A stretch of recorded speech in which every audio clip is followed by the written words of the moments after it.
Hello, this is the RPG Pundit, the final boss in Internet Shitlords. And today, before I get started, I wanted to point out some of here's Social Encounters, which is one of the shorter books of my collection of many books I've now published. Compare that to like the enormity of the Invisible College, which is like 430 pages, and Social Encounters is only like, I don't know, 35, 40 pages long or something like that. It's small.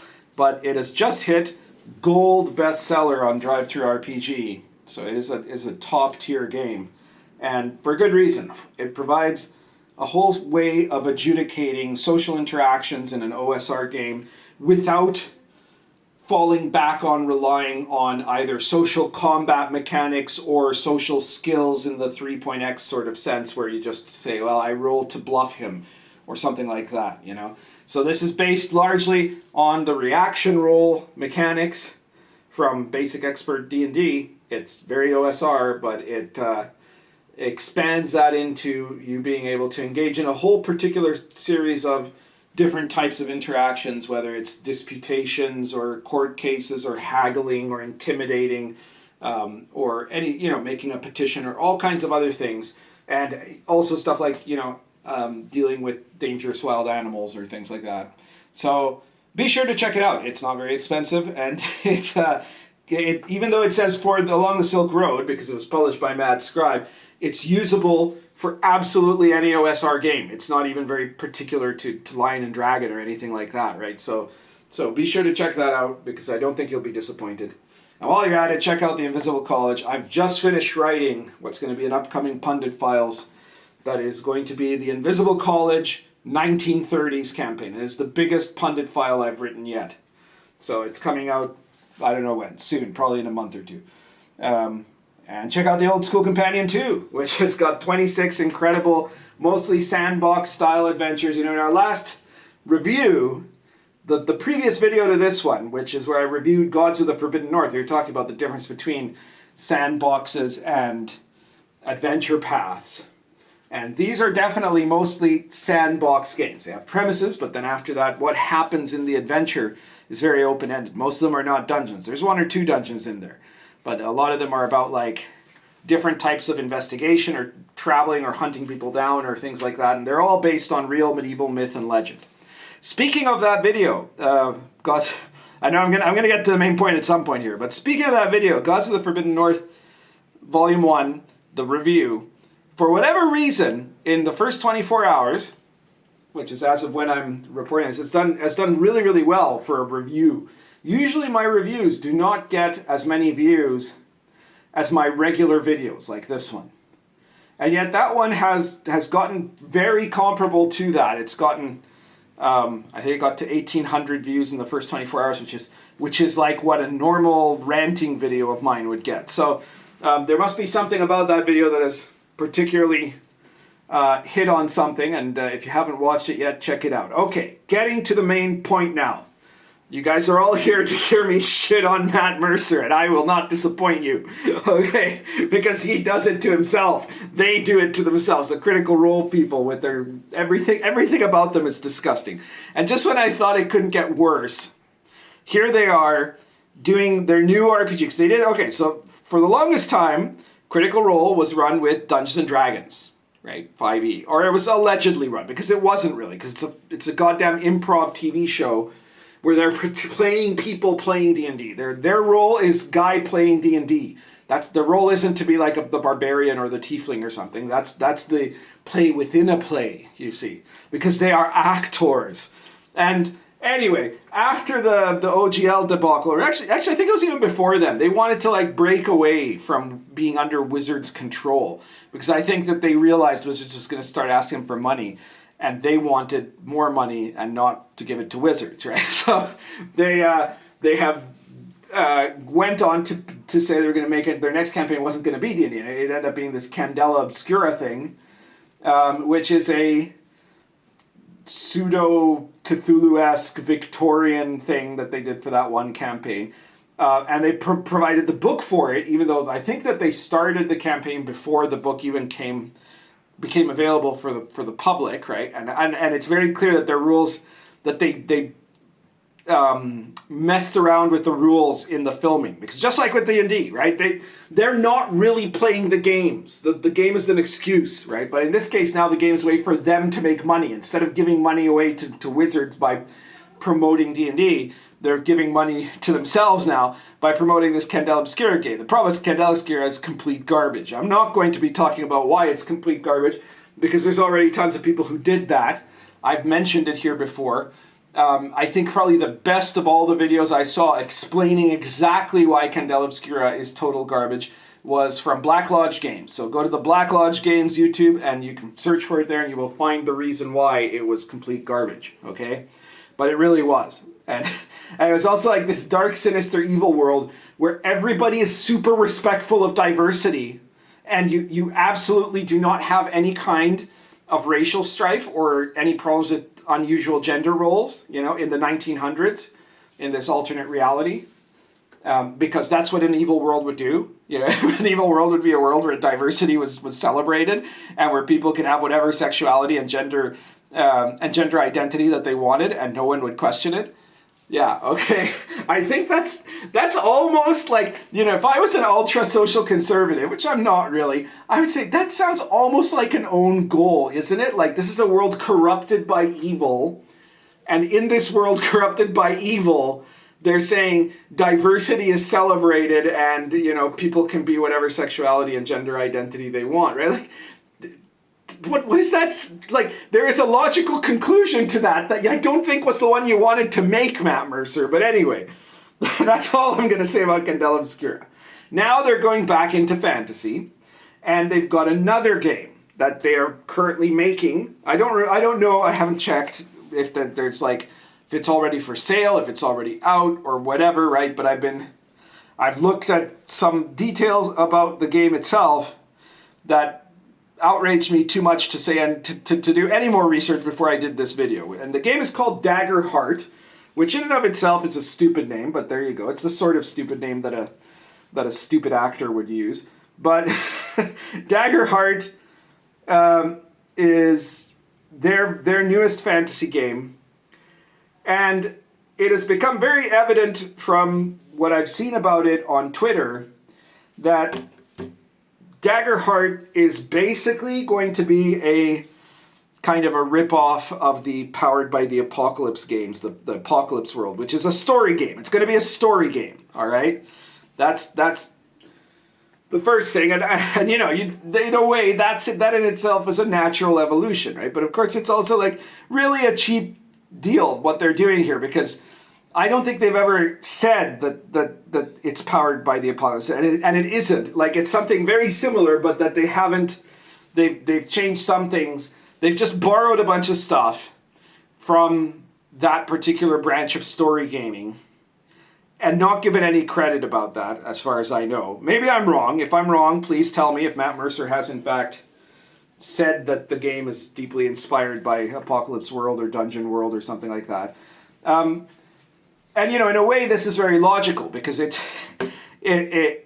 kind of gaming that you would be doing in an improv TV show is not going to be conducive to actually going with the rules of D&D 5e. And something like this is going to be, in a way, much closer to both their pretentious snobbery, to their general incompetence at RPGs, and to the fact that, you know, that they're addressing a crowd that is largely, I mean, we know that at least 50% of them have no interest whatsoever in RPGs. And within the context of that, even the ones that do are basically a kind of snobs, right? Like, they're all mostly woke people. They are mostly people that think of this as artistry and art, you know, like, these are the people that are going and doing Critical Role art on Tumblr and then putting it on X, where I get to see it and be horrified by it. So, you know, so like, all of this has come to light from the fact that Zuby Music, great guy, he made a post pointing out in Daggerheart that there was like, he said that these were the two sections that he saw of what they've shown that has definitely cemented that it's not for him. He said, because this is not going to work. And you know, Zuby is not an RPG guy. I mean, he's a guy who plays RPGs, right? But he's not like me or Double D or the Black Lodge or Adventure Satanist or something. He's not a designer and full-time gamer, right? So I'm guessing he has no idea about, you know, Apocalypse World, maybe. But you know, he's very clearly a guy who understands enough about gaming, having played a lot of it, to realize what is wrong with the way that the rules work in Apocalypse World and will work in Daggerheart. So I'm going to quote the sections. This is apparently from the Daggerheart, you know, the current playtest version, I believe it is. And it says, "What can I do on my turn? The game has no turns in the traditional sense. Players don't have a set amount of actions they can take on things they can do before play passes to someone else. Instead, everyone should follow the fiction to figure out what happens next, bouncing around the table to whoever it makes sense to spotlight in the movement. Generally, players in the spotlight will have the chance to describe their move, boldface, what their character is doing in the scene. If something they describe requires a roll to see whether it works, then play pauses while a roll is made to determine how things play out. Certain roll results in other situations can prompt the GM to do a GM move. These are specific types of actions that the GM takes to advance his story. For a full explanation of GM moves, see Making Moves in Part 3. So anyone who's familiar with how Dungeon World, Apocalypse World, with that whole series of garbage games go, know exactly where this is coming from, right? Like, this is so very clearly a ripoff of that, right? And then it says, since Daggerheart relies on flexible back and forth conversation between GM and players, there are no combat rounds to worry about. However, in combat scenarios that have the potential to last more than a few rolls, or in any scene where moment-to-moment gameplay becomes important to track, you can use an action tracker. See Flow of Combat. So we go to Flow of Combat, or Zuby did anyway. And it says here, combat in Daggerheart has no initiatives, no rounds, no distinct number of actions you can take on your turn. Instead, any fights that happen play out narratively, moment to moment, just like any other action characters might take. This provides the players opportunities to team up together in their tactics, respond appropriately to narrative changes in the scene, and not be locked into only doing violence once the first strike happens. Similarly, enemies don't have a set order in which they act. Instead, the GM will make moves in accordance with the fiction. The fiction. Yeah, see that? Another proof that this is story gaming, right? The fiction is a term from story gaming that they used basically to replace the idea of both the setting and the campaign, right? Because RPGs, see, story games are not RPGs. That's the first thing you have to understand. A story game is something similar to an RPG. It was born out of an RPG, but it is essentially, if you looked at it as an RPG, it would be a horrifically flawed one. It would be one that wouldn't work, right? Instead, what it is a less interesting hobby that has less people into it that is leeching parasitically off of RPGs. But the key to this differential is that in an RPG, the purpose of RPG play is to create a living world. A virtual living world, right? You're in the world that you're playing in functions like a real world functions. That's how it should be. You know, so it should have a sense of livingness. It should the campaign should be a living campaign. The setting itself should be alive beyond what is immediately necessary to the player characters. And of course, this is not what story gamers believe. Story gamers hate that, right? Because that means that it's not about making a story. It's about living through a living world. It's about living in an emulated world and having experiences, and the story happens as a result of that. It's not something that the DM is the master storyteller who goes around playing, or that the players collectively create story with their genius, you know, or any of that bullshit, okay? So that means that they instead wanted to name it the fiction, right? To emphasize the only thing that really matters in a story game is the players, right? The players decide everything. The DM is largely reduced to the realm of like a Monopoly banker. Obviously, the game designer is very important because the game that he has designed is the one that everyone must play and no one can actually challenge it, not the players, not the DM. The game has to be played as is in like the Forge story gaming sort of deal, right? And their goal is to create a collective fiction, a collective story. not to play your character principally, not to achieve immersion in a living world, none of that, right? So this is why it's very, very clear story games are not RPGs. They're a separate, inferior hobby, usually played by degenerates, okay? And let me see, where were we here? Oh yes, they make acts and moves according to the fiction. Let's see, let's carry on with the narrator here. Oftentimes, these moves will happen when players roll with fear or fails the action they were attempting, but a GM can make a move at any time the narrative demands it. When they make a move, they will usually escalate the scene in an exciting and dangerous way. A character might take an attack from some enemies, become vulnerable with a capital V, or anything else that significantly changes the scene. This creates a back and forth conversation that lets the story evolve organically between the players and the GM. Okay. So Zuby took one look at that, because he's a real gamer. He looked at that, he said, no, fuck this, this isn't for me, right? Nobody on earth would blame him. This isn't for anybody, right? It's not for anybody except like pretentious theater kid twats, right? And I'm not saying that all theater kids are like that. I'm just saying that we all know that there are a lot that are like that, right? But there could be, I've known some theater kids that love playing like riffs and stuff, so I'm not saying they're all like that. So basically, these are directly ripped off of Powered by the Apocalypse. Now, as far as I understand it, Matt Mercer, I believe he's not claiming that he's making these games himself. I think he has hired someone to make the games for him, basically like a ghostwriter. I don't know who it is. Maybe, again, if you know this in the comments, you can clarify. I haven't bothered to look it up very much because I honestly, I only care about Matt Mercer when I see him doing something retarded. There we are. But this is very, like, I kind of want to, I suspect, because I know that Mercer himself has played RPGs, even though he's never actually played them on YouTube, but he is himself a gamer. I presume, and especially because he's a theater kid, and because he's, a pretentious dick, right? Then I assume it's almost guaranteed that he's played story games. And I'm guessing that he likes story games way more than he likes D&D. He probably played D&D 5th edition because it had become popular, right? That was the reason that they played D&D 5th edition. Because it's a complete lie, as I pointed out recently in my live stream about Mercer there, that Critical Role is what made D&D massively successful. No, D&D became massively successful. 5th edition became massively successful relatively early on in the context of the existing hobby, and then blew up beyond the limits of the existing hobby when Stranger Things came out, right? That was a big deal, right? To a somewhat lesser extent, stuff like The Big Bang Theory and all that. But basically, D&D became kind of 80s retro cool again, and people started playing.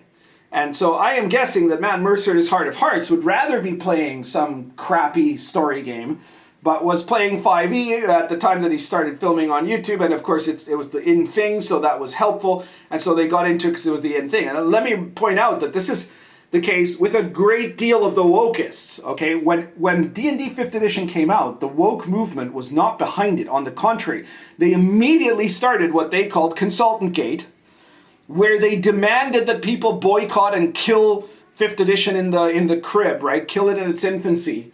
That they demand that all the people involved be fired, right? Including myself and Zach Smith and Mike Merles, even though really only one of the three of us was actually working for Wizards at the moment that the book actually comes out.